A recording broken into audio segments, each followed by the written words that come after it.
lots of people, they ask me, they say, Lachlan, you're in school for engineering, you're an electrical engineer almost, and you work for Tesla right now, you've done all these innovative things, but what's your goal?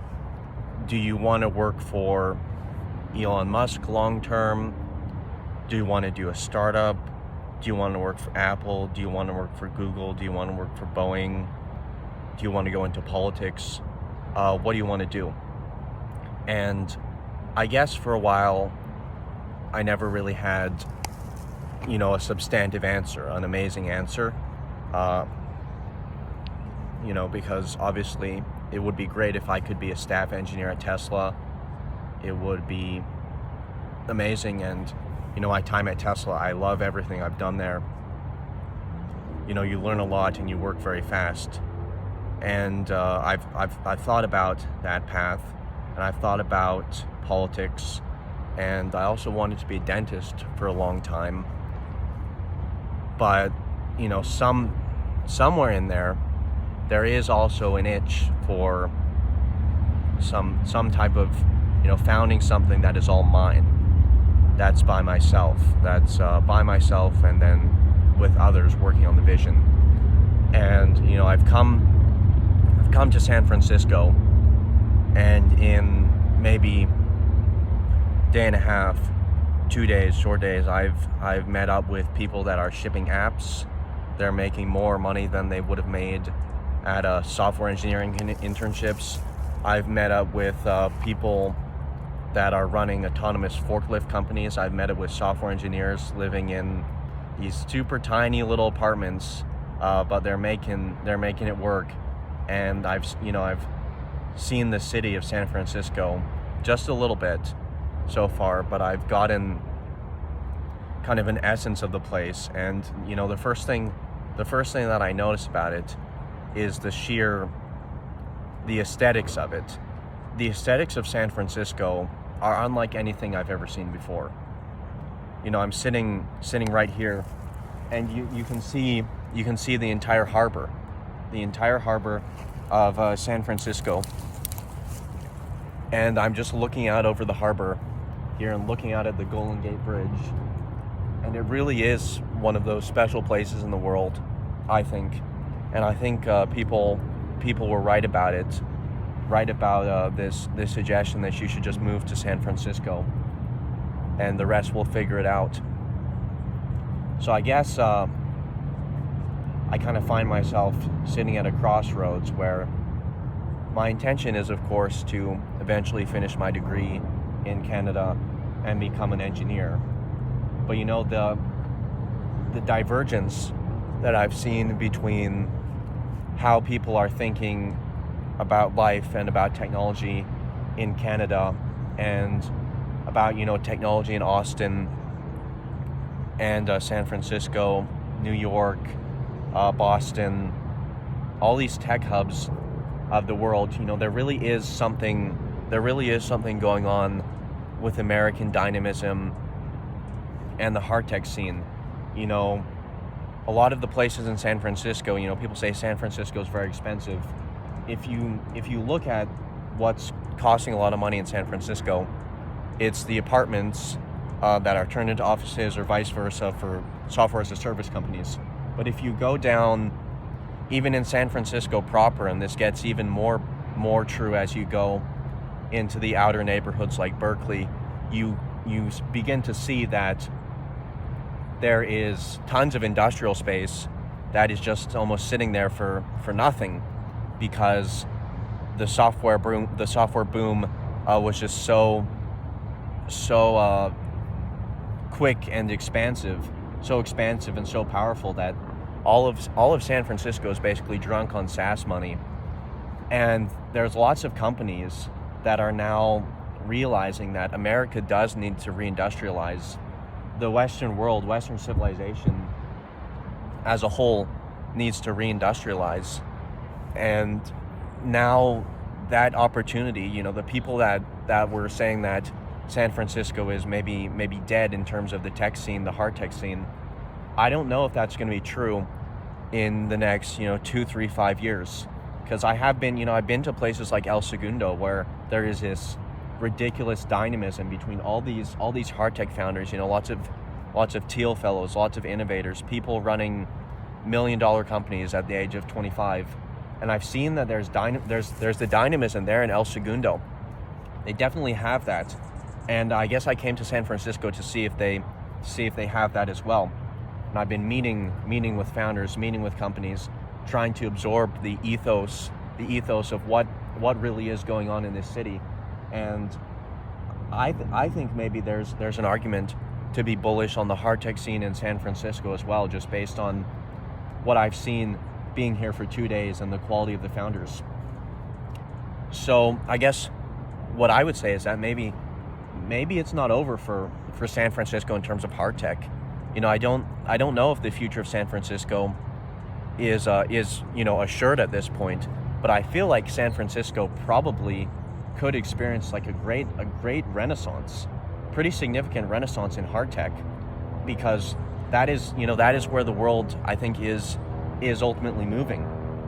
That's where America has to reindustrialize. There are companies like Knox Metals that are just slinging metal all the time out of Detroit, and that seems to be the way that you really make an impact. Like some of the largest companies in the world, like SpaceX, the largest private company in the world, is a hard tech company. Obviously, I don't disparage software people, because we need software.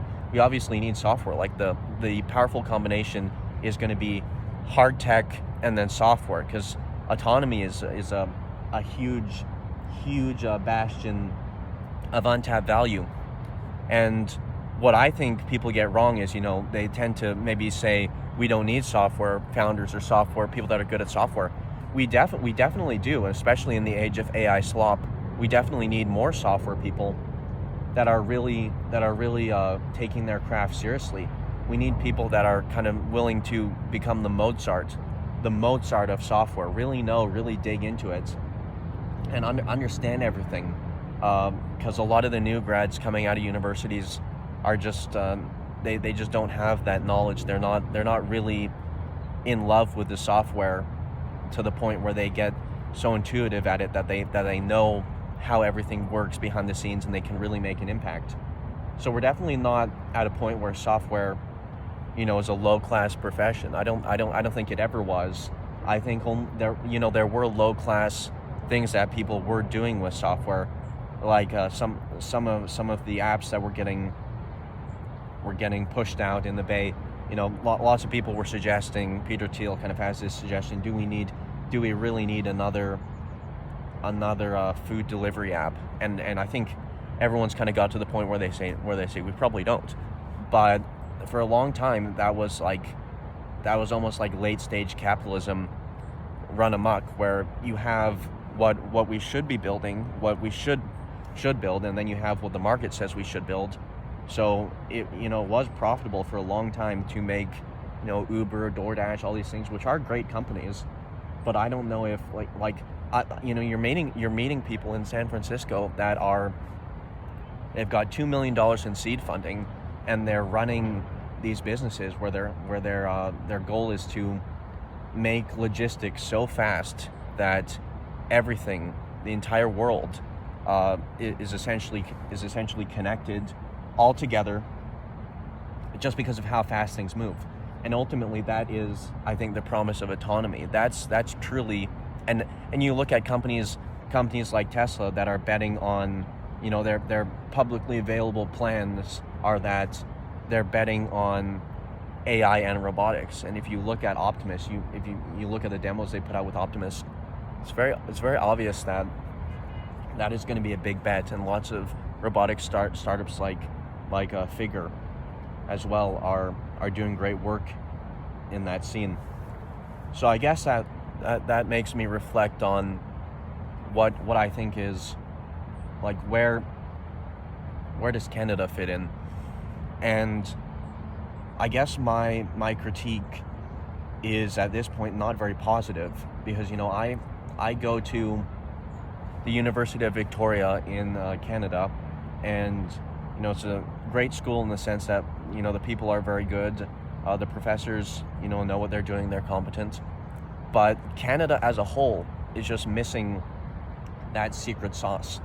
That is, there seems to be ambition. People, every time you go on LinkedIn, you'll see someone making a post, Canada is exporting its most valuable resource, ambition. And then you basically get their rather unoriginal take on what needs to be done to save Canada from economic collapse or being a laggard in the global tech scene. And if you ask me what my opinion is on that, it kind of depends on my specific mood that day. But generally it's some variation of there's not a lot of reasons, physically speaking. There's very few first principle reasons why Canada can't win. Not all of, Canada's very cold, so it's never really going to get to this type of paradise that you have in the Bay. But there are places like Victoria. Vancouver Island is very much like the Bay right now. We're getting close to summer. It's very much like the San Francisco Bay Area in a lot of ways in terms of the weather and the water and the ocean. But I have not seen that level of ambition really in anyone. I don't know. I know very few people at UVic that are even close to the level of ambition that you have at Waterloo. And even Waterloo, my personal opinion is that Waterloo is a great school, but the real innovation from Waterloo was that they basically figured out how to arbitrage the fact that the U.S. immigration system is willing to bet on people that already have the skills, that are global top talents, as long as they're not from, Russia, Iran, Cuba, which is also another issue, that lots of countries get blacklisted and lots of people get kind of unfairly taken out of opportunities. But what Canada really does is Canada, in specific, if you talk about Iranians, Canada says, look, we're willing to, take these people in that maybe are foreign trained and can't immediately go to the U.S. And, their children of, lots of second generation immigrant children are the ones that are really just killing it at the University of Waterloo. And they're then getting recruited right into the top tech scene. So Canada's basically arbitraging the talent that the U.S. is maybe not capitalizing on, and they're playing a bit of a longer game. But then the end result is that basically everyone that has a chance at Waterloo, they do a couple internships in Ontario, and then they're out. They're getting drained to the Bay. And I guess maybe I'm one of those people, only in the sense that I'm not from Waterloo, and I guess I'm draining out to Austin. And I ran for Parliament in Canada, and I was really into the idea of saving the nation, and I put in a good run. I was 21 years old, and I ran for Parliament, and I got 131 votes, which is not exactly great, but it's not awful as an independent that's 21 years old in a fairly strong conservative riding where people tend to always vote conservative, and in a polarized election. So basically, Canada as a nation is subsidizing the tech scene in the Bay, and there doesn't seem to be any national will in Canada to solve this at all. I don't think Canada really wants to solve this issue. The issue in Canada is entirely political. The reason why ambitious people don't stay in Canada is because Canada doesn't really respect ambition on total. The only people that I really see staying in Canada are people that have maybe strong cultural reasons against moving to the US, or they have visa issues, they can't get there, or they have family, maybe they get married, or they're just not allowed in. And there are people that are building national industries that are able, that there's opportunity in Canada because of the fact that Canada doesn't have that industry at all. So if you look at random countries, more niche countries, like let's pick one. Like I have friends from Uzbekistan. If you look at Uzbekistan, there are still billionaires in Uzbekistan, and oftentimes the way you become a billionaire in some of these lesser developed countries is you pick an industry and you just dominate the whole industry. And that's the type of founder we see staying in Canada. So, Nordspace, it's a great company, and I believe that they're going to be successful in the work they're doing. But if you look at Nordspace has basically picked an industry that is sovereign launch for Canada, and they've essentially done what Peter Thiel suggests you should do, which is pursue a monopoly, pursue that first mover advantage. And I don't mean that as a criticism. I think that's a good thing, but that's where the outsized opportunity exists. But in Canada, we don't have a lot of opportunity in places where there's going to be more competition. So I don't think there's a future right now based on the current Canadian political system where Canada has, say, 5 different credible rocket companies, or even 2. Like in the US, they have SpaceX, Blue Origin, and Rocket Lab. I think what's going to happen is more the New Zealand model, where you have Rocket Lab, which is great company. These are all great companies. No criticism of that fact. But if you look at New Zealand, Rocket Lab is really the only game in town that's making a global impact. And I think that's what's going to happen increasingly in Canada, is you've got founders that are only willing to stay in Canada if the reason why their business is going to work is because no one else has ever done it in Canada, and they can get a lot of government support for projects that are in the national interest, and it's really just that first mover advantage, that type of monopoly. But and I think people view this as good, and I think it's good to some extent. It is good that we're going to have rockets and sovereign launch in Canada, but I don't think that actually solves the issue Canada's facing, which is just none of the ambition, bar a couple notable examples that are really killing it and really ambitious. It doesn't seem like there's a lot of ambition that is consistently staying in Canada. Maybe some of the top founders that really have a Canadian specific vision, which is what I'm getting at, are staying there. Just like you'll have founders in Uzbekistan that are staying there because they see, oh look, if I can become the only person in Uzbekistan to export crude oil, I can make a killing. It's things like that. But I don't think, this falls into a lot of the trap Canada's had with being a resource economy and essentially selling products to more developed nations like the US that are then really doing diverse things with the product. Canada is really just like, okay, we're going to extract the oil and we're going to get really good at that, and people can make a ton of money in Canada extracting the oil. But Canada has failed to transition to that next level of economy where we can say, okay, we can do oil, and then we can have like 1 billion companies in Canada that are doing things with petroleum byproducts. Like we can have plastics. We can basically adopt the Shenzhen model. There's nowhere else in the world where the people that make the bolts and the people that screw them in and the people that make the final product are all in cahoots as they are in Shenzhen. And I've never been, but I know increasingly lots of my friends in the Bay are actually going to Shenzhen because the Chinese just locked down so hard on manufacturing, and it's amazing what they can do. When I started getting PCBs made in China, they were dollars compared to tens of dollars if you get them made in Canada, and they can go so fast and they have such volume. So really that's a decay of the industrial base, and I think people almost started to view manufacturing as low class in Canada and the US, and they kind of decided that after the collapse of the Soviet Union that the gravy train was going to go on forever, and that didn't happen. What you see is that you have, yes, a lot of the manufacturing jobs that no one wants to take are being shipped overseas, and we're still being able to keep cost of product down, but automation has not gotten very far compared to where I think it could have been. A great example of this is nuclear. I went on a tour of Valor Atomics, and the entire deal with Valor is that the founder of Valor Atomics kind of woke up one day and was like, what the hell?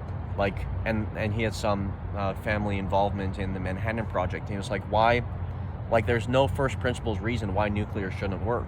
There's no reason why we shouldn't be a leader in this technology, because we gave up, we got complacent on that, and we're going to bring it back, and they're doing great work there on modular nuclear reactors.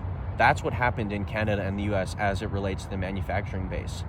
People just decided that these were low-class jobs, they were dirty, they were dangerous, and instead of automate them, why don't we just force it onto other countries, that will do it cheaper, and then basically call that helping them develop in globalization.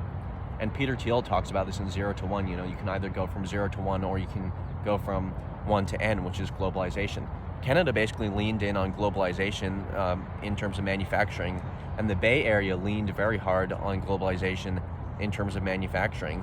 Like nothing really encapsulates that more than the fact that like software has insanely low startup costs. You can start software with just a dream and a laptop, and that kind of took hold because there was so much money to be made. And it's good that we had Apple and we have Amazon and we have all these internet-based businesses, but in doing that we lost our industrial base, and by losing the industrial base we kind of lost that hidden knowledge. We lost the hidden knowledge of how to make things with your hands, and how shop class became a rarity in school, and that had real impacts. And we're only seeing that now with the national security threats.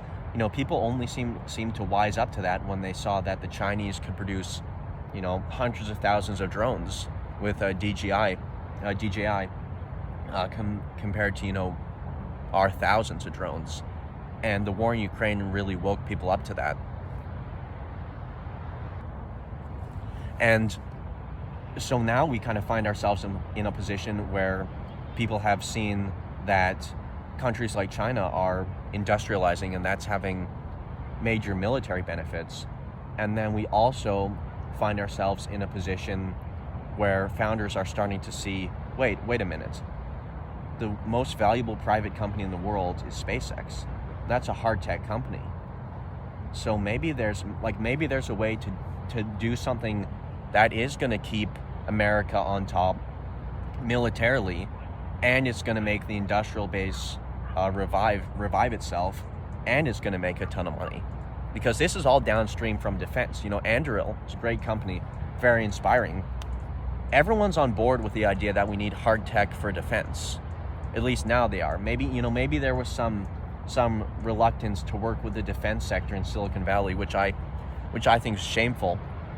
I think warfighters need to have the best technology they have, and I think Palantir has done a good job with that. And Palantir is software, but I think Palantir has kind of taken the philosophy that the West should win, and that's a different philosophical issue.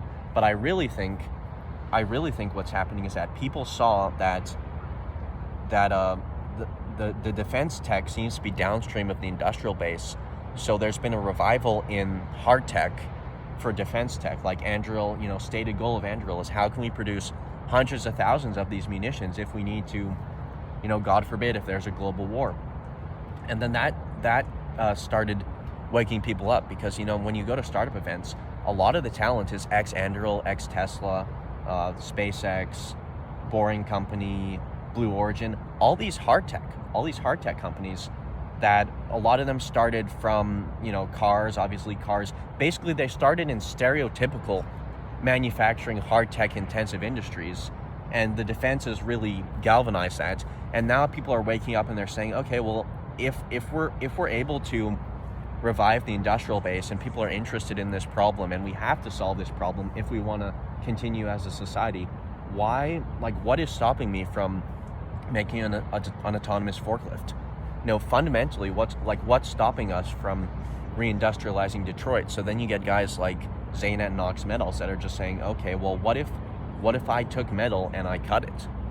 And that doesn't seem like a very romantic business proposition maybe 20 years ago, but now you tell some tech bros, you tell some guys in their 20s, you say, hey guys, we're going to make millions of dollars cutting metal, we're going to supply the industrial base, we're going to save the nation, and that galvanizes them. So there's going to be a hard tech revival, and I think it's almost inevitable at this point, just because of the quality of the founders. And people are still training in mechanical engineering, electrical engineering, even more. It's going to come back. So how do you square that with people in college at UVic and in Canada. Well, obviously Canada's issues are entirely political. Canada's never going to change unless it wants to. So from an individual perspective, I think you're still better, way better, just draining out to the Bay. And I do love my country and the opportunities that it's given me, but it's very clear that Canada does not really intend on waking up, and there would have to be a monumental overhaul and national revival if Canada was really going to get on top again. So that leaves us where we're thinking about university. I think that an engineering degree is not very valuable. That's my personal opinion, having worked at Tesla, having met many great founders. When I talked to someone who mentored me that went to MIT, the assessment was that these schools are good for connections. And I think that's the main benefit, honestly. And an interesting thought I've had is all of the people pushing for more equity in admissions processes and ending legacy admissions. Sometimes I think to myself, well, isn't the reason why you go to Harvard and MIT because you kind of want to be in classes with the crown prince's son or whatever, or billionaires that send their kids there that maybe aren't necessarily objectively the best, but they have legacy admission systems. So I think there's something to be said about keeping the networking effect of the elite colleges while also seeing if some meritocracy can be injected into that, because there are people do deserve to get ahead on merit. It would just be interesting if there was some way to build in the networking aspect, because it's sad to say, but when you go to billionaire investors, you're not really even thinking about, did this guy get his money from merit or whatever. You're just trying to think, I need a $2 million seed round for my thing, and how can we make that happen? So if an engineering degree isn't valuable, where does that leave us? Well, that leaves us with maybe a Notre Dame hypothesis. If you go to Notre Dame, the joke is that you look up at the cathedral, you look at the spires, you look at the beautiful stonework, and then the guide says to you, well, this was built over hundreds of years by men without college education, and we still struggle to replicate it. It's weird to me that all the old masters are old. There hasn't been another Michelangelo, there hasn't been another Capella Sistina, the Sistine Chapel. It's very interesting that some things peak and then they seem to have a dark age. And you wonder if people in the dark ages really kind of thought this was a dark age, or was it just a period of increased shittiness, which is kind of what I feel about Canada. It's very hard to live in Canada. It's very hard for a young person. Canada is not a country for a young man. Everything's expensive. You'll never afford a house in certain areas, no matter how hard you work, unless you have a big windfall, and I'm talking millions of dollars. Buying a house in Vancouver for the average young person is not really feasible. And that's not, losers like to say, oh, the boomers did this to us, but that's not necessarily a fair assessment, because they're losers. But I know lots of people that aren't losers, and they still just kind of see that Canada's collapsing under a lack of growth. But we still have these colleges in Canada, these schools in Canada, like UVic, where people are going there they're studying engineering. They're bright people, but there seems to be no lock-in, no tether to the ambition. There seems to be a lack of ambition. And when I used to tell this to people would say it was crazy that I was sleeping on the floor in the engineering building, and the janitors were telling me to go home. And I guess now I work for Tesla. So, maybe there is something about increasing your surface area for luck, increasing a little bit of what's considered crazy, imbuing that type of culture, because it really is it really is a cultural thing in schools. I think, like, I don't really think there's anything amazing on principle about elite schools and about elite institutions. I think because I met people from there.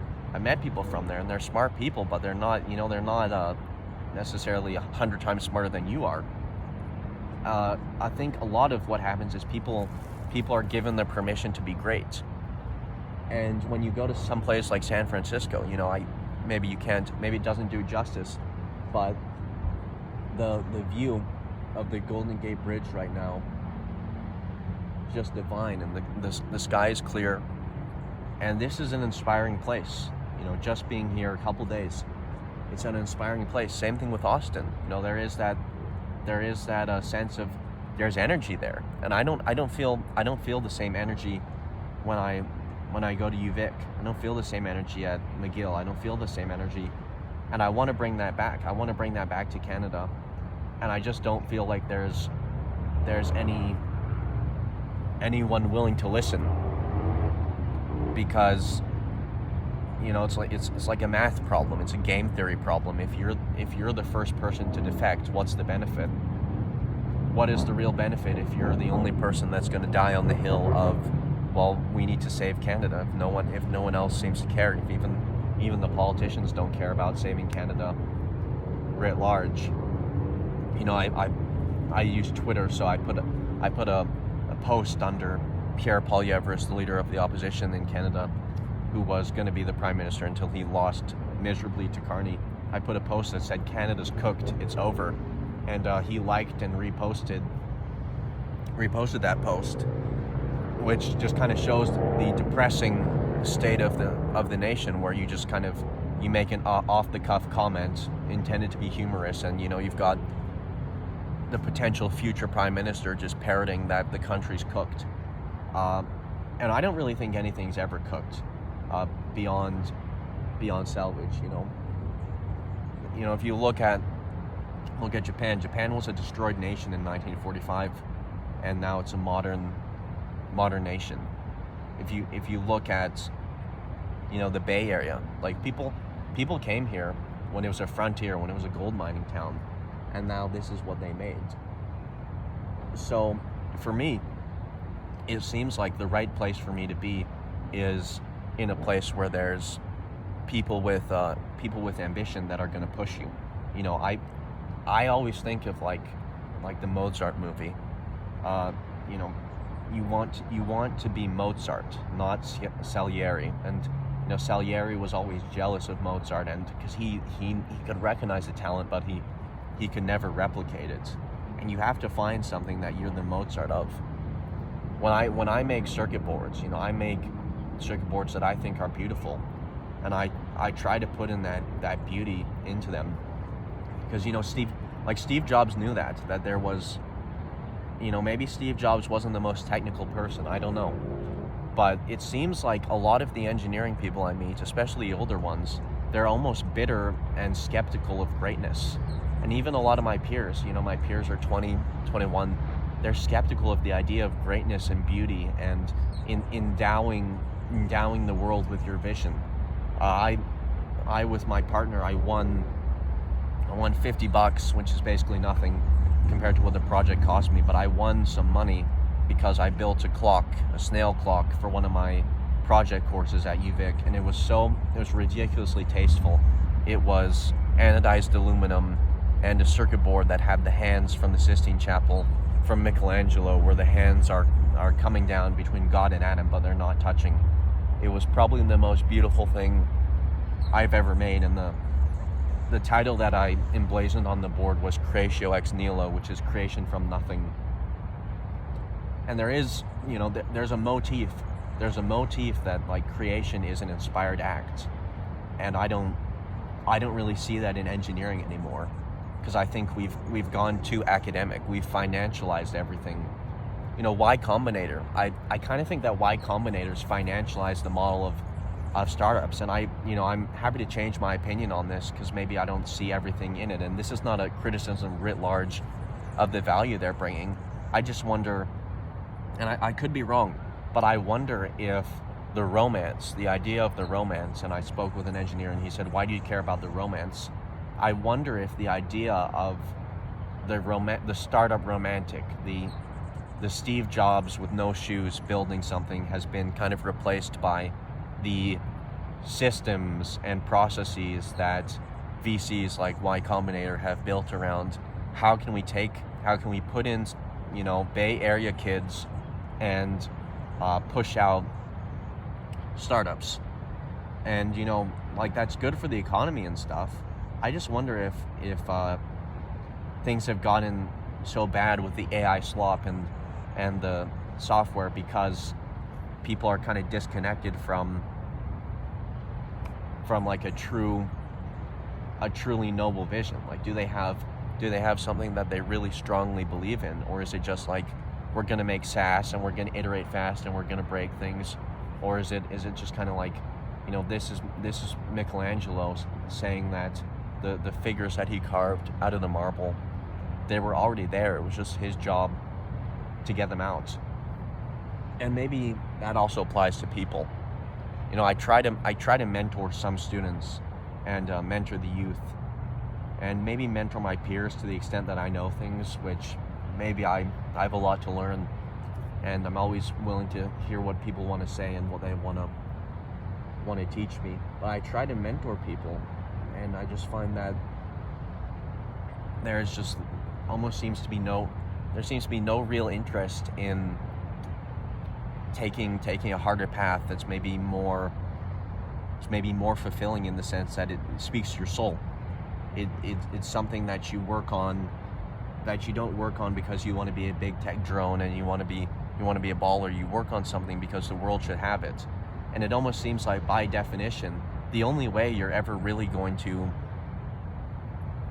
be insanely successful is if you make something that's so original. It almost seems insane when you make it, because how can you add something into the world that is going to change the world and revolutionize the world if you're just so focused on being successful in the world as it is right now? So I think about that a lot. Like, what is my destiny? And I think eventually I see myself as a founder. I see myself founding a startup in the hard tech scene. And that's going to be a long journey. It's going to be a very difficult, long journey, but I think that's really the only meaningful, maybe the only truly meaningful. Maybe this is just San Francisco talking here, but this is a thought I've been having.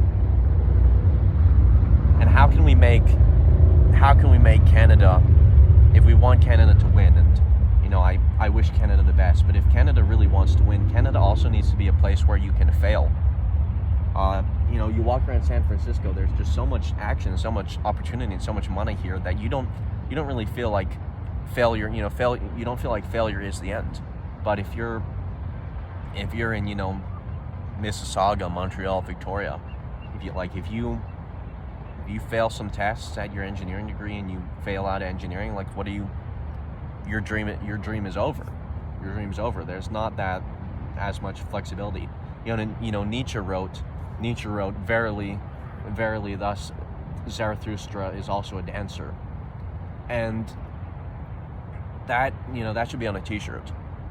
Really, it should be on a t-shirt. And people should kind of understand that, Zarathustra is also a dancer. You're also a dancer. And even the people that I meet that are doing the best, they're having the most fun. They're having the most fun. It's almost like a spiritual thing for them. I met Augustus Dorico at Rainmaker, and he's a devout Christian, and a lot of the reason why he's so passionate about Rainmaker is because God in Genesis gave a commandment that a man should steward the earth, and take dominion of it and make it better. And his argument is that there's no real limit to that. If God made your body and God made the skies and the ocean, we should take care of the skies by seeding clouds and making rain and alleviating drought. And just the same way that, there's no objection if a doctor gives you a pill to, cure your pain or sets a bone if it's broken. And that's it's very interesting, because that's kind of the logical conclusion of, we build roads because we want to tame nature so we can drive over the land. We build boats because the sea is an unforgiving place and we want to tame that. So you really get to thinking, like, how can I untrack myself? And I guess Peter Thiel was right about this, where he said that the best thing that happened to him was that he became untracked. And as I kind of sit here in San Francisco and I think about my next move, I think that maybe that is, college is important and everything. And college, we're not going to give up on college, but sometimes I'm definitely going back to college after my internships are done. But I wonder if the people that are coding startups and, the guy working in a warehouse at 12 a.m., these people might be onto something, definitely onto something, and they're probably living more fulfilled lives. Lots of people have this vision of like an easy life. Winston Churchill said that it was their finest hour was also their darkest hour, and that I think that's really true, because unless you're not going to live a rich life. I do not think you're going to live a rich life, in your mom's basement studying for your engineering degree. And I know people have done that, and they're just kind of wasting away. And you can see that in their face too when you talk to them. And the world. I almost had this theory where I was like, well, maybe Rome doesn't actually exist. Maybe the world is like a Minecraft server where it loads in, when you fly in Minecraft, it loads in as you fly around.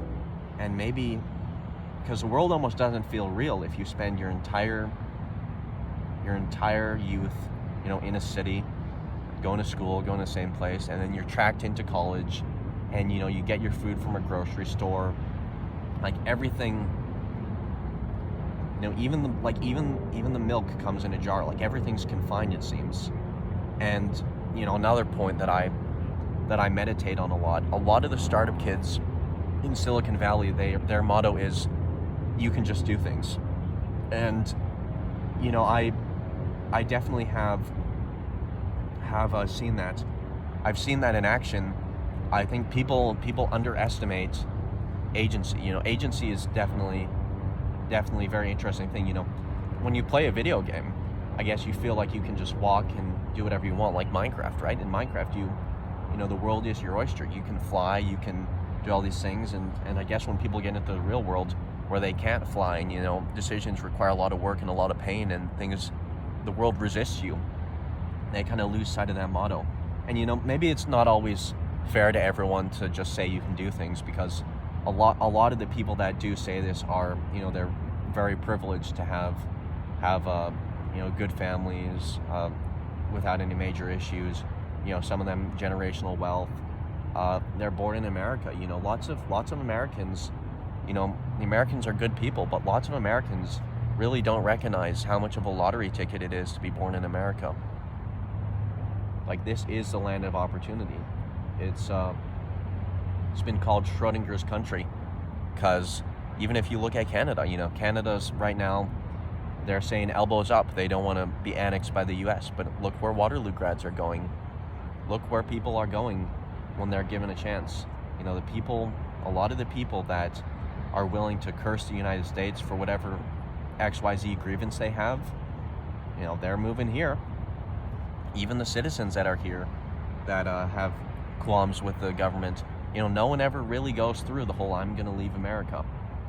So that you can just do things. It's like, how can you get back your agency?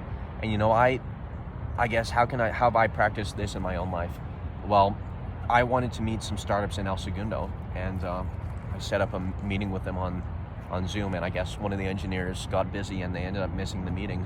So I had a way that I could could get there, and work it in with some other family visits and stuff that I had to do there. And I drove 21 hours through the night across the entire United States in my car, got blisters on my hands, and by the time the night was over, I was in LA. I went from Austin to LA in essentially one day, non-stop driving. Saw all of that part of America, and when I ended up getting over to California, it was daybreak. The sun was rising over the horizon. That was beautiful. That was a very exalting thing to see. It's very, very similar impact people have when they go see rocket launches. People, I guess for a long time, the space people that have an affinity to working in space tech and things of that nature, they felt maybe that you couldn't just do things because they'd seen the shuttle program, and it almost felt like it was out of reach. And that's really maybe the biggest impact that Mr. Musk has had on the industry, is that there's entire legions of people now that you can just go down to Florida, and they're launching rockets with dizzying frequency. You're going to be able to see in Boca Chica, you're going to be able to see the Starship launching with almost weekly frequency. I'm calling it. You're going to be able to see that coming in the future. And if you go, you can see the Falcon rockets already launching. I don't know if it's exactly weekly, but it might even be more. They're doing hundreds of launches. And then you have Blue Origin that's also launching. You can take a ride in a rocket if you have it's a lot of money, but you've gone into that point. There's even a gentleman who has launched with Y Combinator a hotel in space. You can book a hotel in space on the moon that is yet to be built, but you can reserve your room. And this is like betting on the future. This is showing people that you can just do things. This is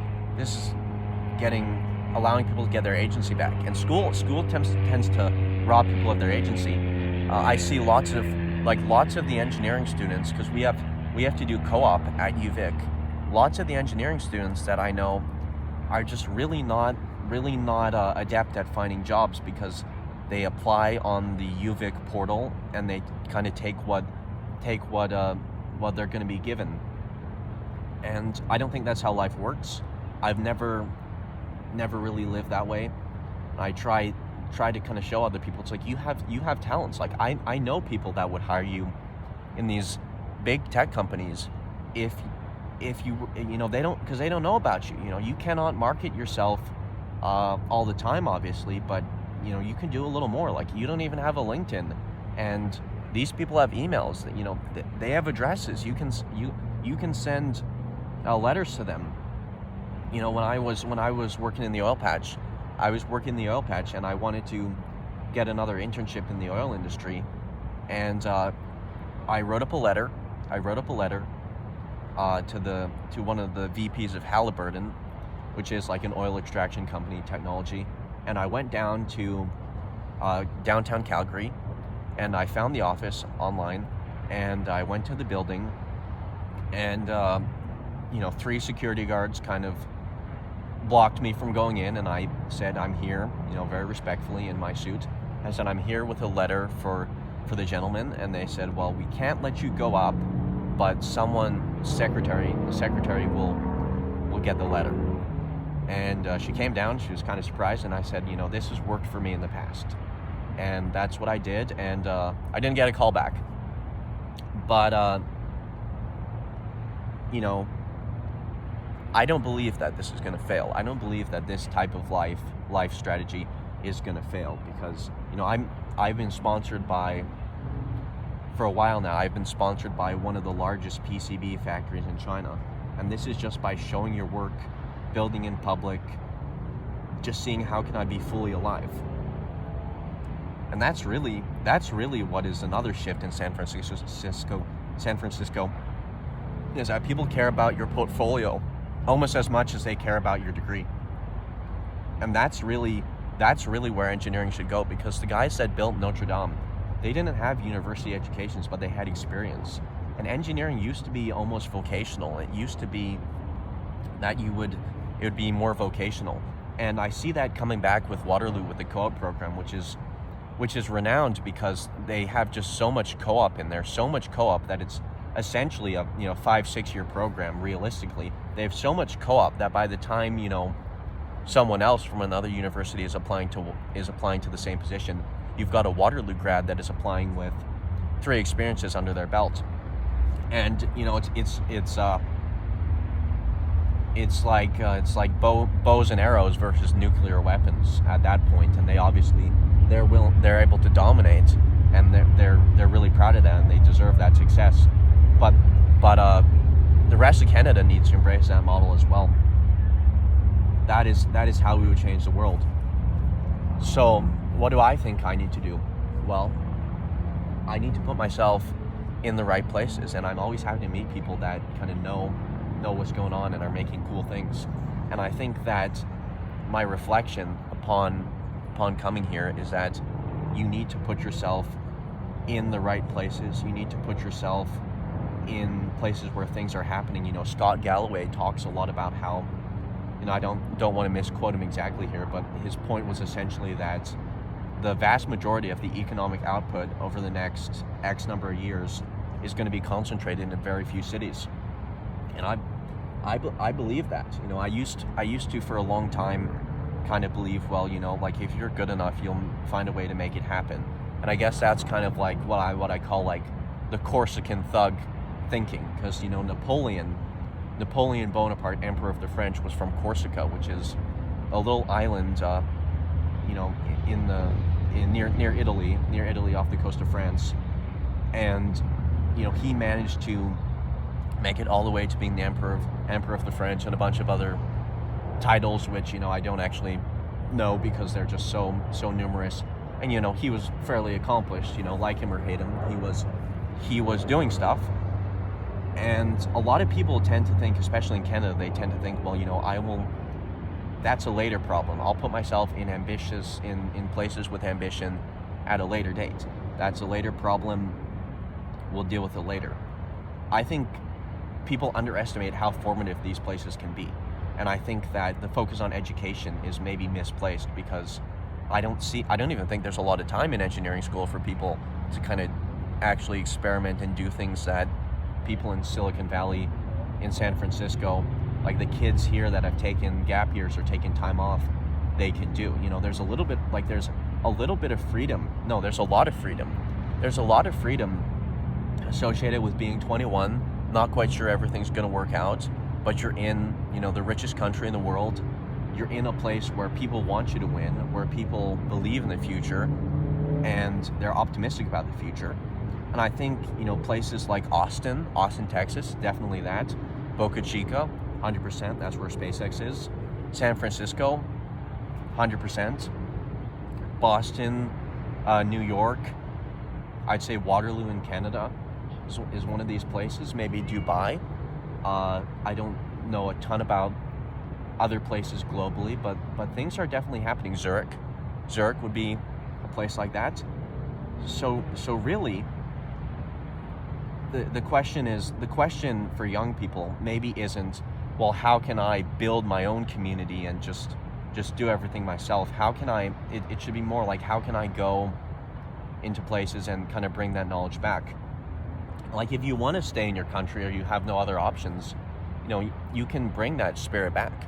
There's a gentleman that I'm friends with from Uganda who's, I think, in his first year of engineering, very bright person, and his vision is that he wants to learn as much as he can and get some foreign experience so that he can bring that knowledge back to Uganda, because he wants to be there, developing Uganda, and he wants to be part of that. And I think that model would work for Canada as well. Like, there's something very special happening in San Francisco. There's something very special happening in America. And I almost feel like Canadians have become maybe a little arrogant. I hate to say it, but I think us Canadians have maybe become a little arrogant in the sense that we're not willing to kind of look at the Americans and say, yes, well, like, maybe healthcare isn't free, but look at what they're good at. Like, look at what people are good at and try to be humble and learn about what people can do that maybe you can't do, and how you could be better. So to summarize that, I think that my future is in flux now. My future is in flux. And there are lots of defining moments where people were doing one thing and then they're doing another. Martin Luther, the leader of the Protestant Reformation, was struck by lightning when he was a law student, and he said, "God, if you save me, I'll become a monk." And it turned out that was a canon event, as they say. So where do I see myself going? I see myself definitely in hard tech. I see myself finishing my degree. I see myself completing my internships. I see myself learning a lot at Tesla. I see myself giving back to the world, making the world a better place. Companies like Zipline are really doing amazing work in developing countries with bringing medicine. Basically, I see that these ideas and this kind of cultural moment can be taken, and young people need to ride that wave, because there is a pathway to a very rich life, to a very rich and fulfilling life of challenge. Teddy Roosevelt would say, the strenuous life. There is a path out there that is full of lots of pain. It is full of lots of pain, but it is also meaningful. It's very meaningful. And I want to be part of that in the hard tech scene. Like sometimes I sit in my bed at night and I think about Zeppelins. We used to have airships. We used to have Zeppelins and airships like the Hindenburg, which exploded. And that wasn't a great outcome. But if you look at that bridge over there. You look at that bridge over there. Is there, try to just see. Is there any reason why we cannot have a Zeppelin in the future flying through the middle there? There's no first principle reason why we cannot have airships going from, Japan to San Francisco. There's no reason why we have to live in the end of history. Why are we at the end of history? We're not. There are people that are 26 years old that are dreaming about revolutionizing nuclear power. There's youth, there's ambition, and that kind of goes back to the quote from Nietzsche that says, "Verily, Zarathustra is also a dancer." So what I would say is my message to young people, and my message to people at UVic, my message to people in Canada, my message to people of the world, but specifically young people, is verily, you are also a dancer. And you should find something that excites you. Find something that you can be the Mozart of. So I guess that's my reflection in San Francisco.